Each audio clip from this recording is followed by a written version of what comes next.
new chapter of his OTO Satanic Secret Society, it was Pasadena, the hometown of Parsons, which was chosen. Jack Parsons developed and patented several liquid and solid fuel rocket engines. His patented designs are still being used to this day on intercontinental ballistic missiles such as Polaris and the Space Shuttle. The Polaris nuclear missiles use Parsons rocket technology, which has a pentagram-shaped void impressed into the solid rocket fuel to aid faster burning. Parsons also patented an acid aniline mix, which was used on the first generation of Titan nuclear missiles, used to deliver deadly warheads and also used for high-level atmospheric tests.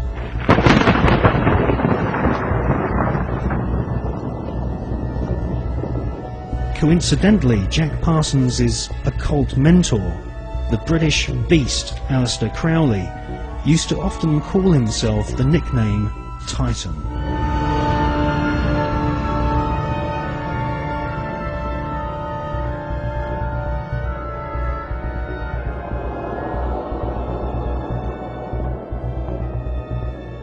On April the 15th, 1942, Parsons demonstrated a plane powered by 2 liquid fuel rocket boosters at Edwards Air Force Base.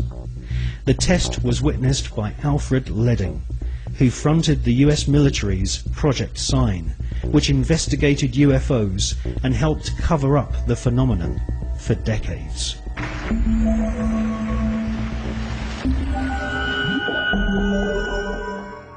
Jack Parsons revered the English Satanist Aleister Crowley, and eventually became the leader of one of Crowley's secret cults called the OTO. The OTO, or Ordo Templi Orientalis, claims descent from the Bavarian Illuminati, which had been revived by Adam Spartacus Weishaupt on May 1st, 1776, and had approximately 2,000 members in Masonic lodges in London, Paris, Copenhagen, Amsterdam, Munich and Ingolstadt. The Illuminati was essentially controlled by European, Germanic, Jewish aristocrats, who sought to replace the church, government system and national identity of nations with an Illuminati-controlled superstate. The Illuminati was eventually outlawed in Europe, and the founders fled to America. They then fragmented their maverick secret society into fraternities operating from the campuses of Yale, Harvard and Princeton.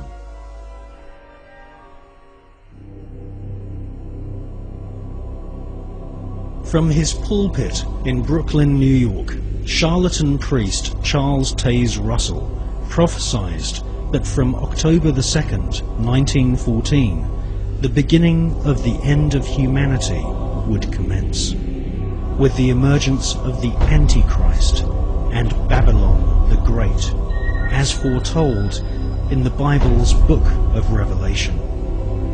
Jack Parsons, born on that prophetic day, would later attempt to invoke the incarnation of Babylon and also sign an oath stating that he was indeed the Antichrist.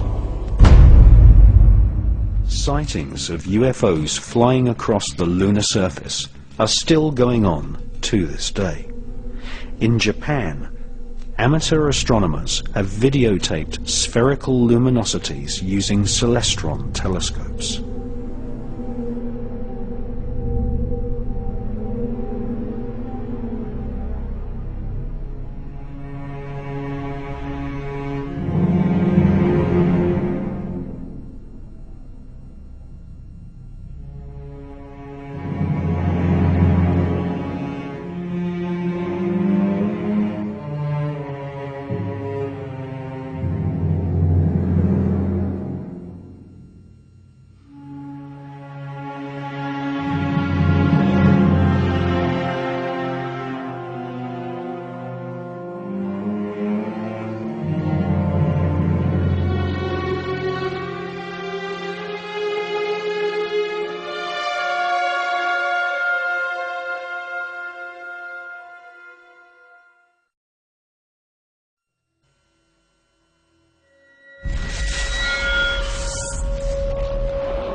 NASA's investment in studying UFOs on the Moon was money well spent. Two ex-NASA mission specialists exposed in the 1970s that NASA astronauts had informed Mission Control that they had seen alien spaceships on the lunar surface.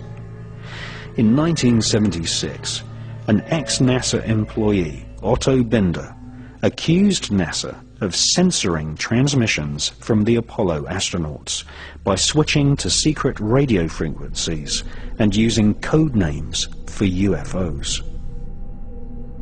Otto Binder claimed that he had heard an Apollo astronaut tell Mission Control that there were huge alien spaceships parked on the lunar surface, right in the middle of the Sea of Tranquility, which had been chosen as the landing site for Apollo 11.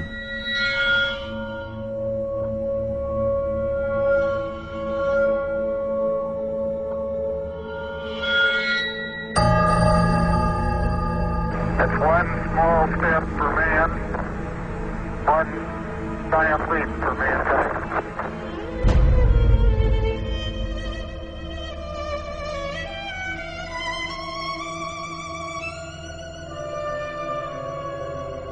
Few people took Otto Binder's account seriously, until another ex-NASA employee, a Moroccan named Maurice Chatelain, published a book in 1978 in which he claimed that two UFOs hovered above the Sea of Tranquility just before the historic moonwalk of Neil Armstrong. Maurice Chatelain was a NASA insider. He invented many of the radio and radar communication systems for the Apollo missions. He had 11 patents awarded for his inventions and had a high-level NASA security clearance, able to talk freely with senior NASA officials. In his book, he quoted radio transmissions between Apollo astronauts and Mission Control. According to Maurice Chatelain, the astronauts informed NASA that there were alien spacecraft lined up on the far side of a nearby crater, observing the historic moonwalk of Neil Armstrong.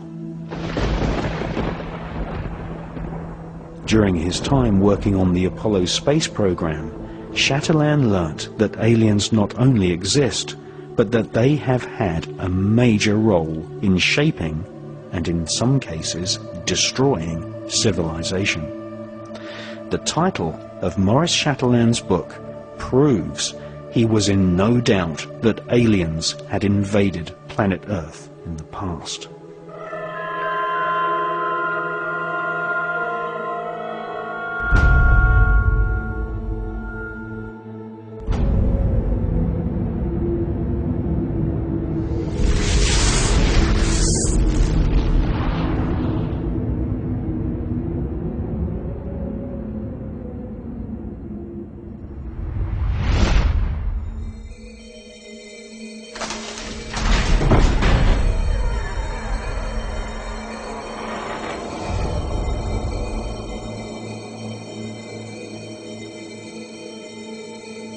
If you study the legends of the North American shamans, the mythologies of ancient Europe, the creation histories of the Australian Aborigines, or the ancient Vedic texts of India, and especially the Sumerian clay tablets from ancient Iraq, we find that all great civilizations on the face of planet Earth tell one similar story.